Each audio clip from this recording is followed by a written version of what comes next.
How can I see Jupiter's great red spot with a telescope? Imagine gazing up at the night sky and catching sight of a giant storm on a distant planet.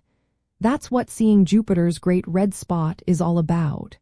It's a massive swirling storm that has been raging for hundreds of years. But how do you actually see it with a telescope? Let's break it down step by step. First, you need a good telescope.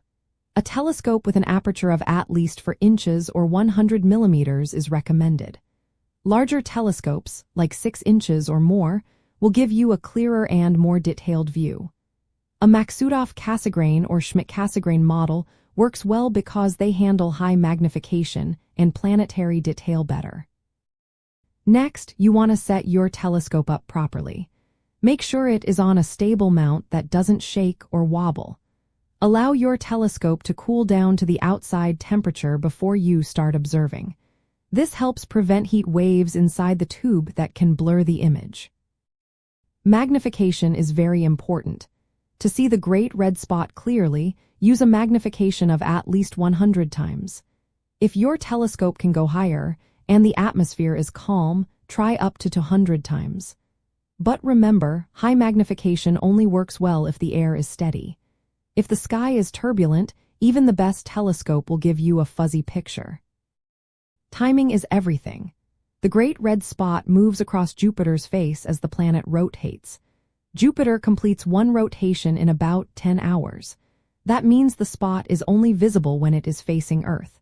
Use astronomy apps or websites to find out when the spot will be on the side of Jupiter visible from your location. Planning your session around these times makes it easier to spot. Another tip is to observe when Jupiter is high in the sky. When it is near the zenith, you look through less atmosphere, which reduces distortion. Also, try to pick nights with clear, steady air, often called good seeing conditions. Less twinkling means better views. Once you find Jupiter in your telescope, start with lower magnification to locate the planet and center it. Then, slowly increase the magnification. Use a green or blue filter if you have one. These filters can boost the contrast of the storm against Jupiter's cloud bands, making the red spot easier to see. Patience is key. Sometimes the storm is easier to spot at certain times during the planet's rotation. Keep observing, and with a little practice, you'll be able to see that famous reddish swirl. Remember, the right equipment, good timing, and stable conditions are the secret ingredients to catching a glimpse of Jupiter's great red spot. It's a rewarding experience that shows how careful planning and the right tools can bring distant worlds a little closer to home.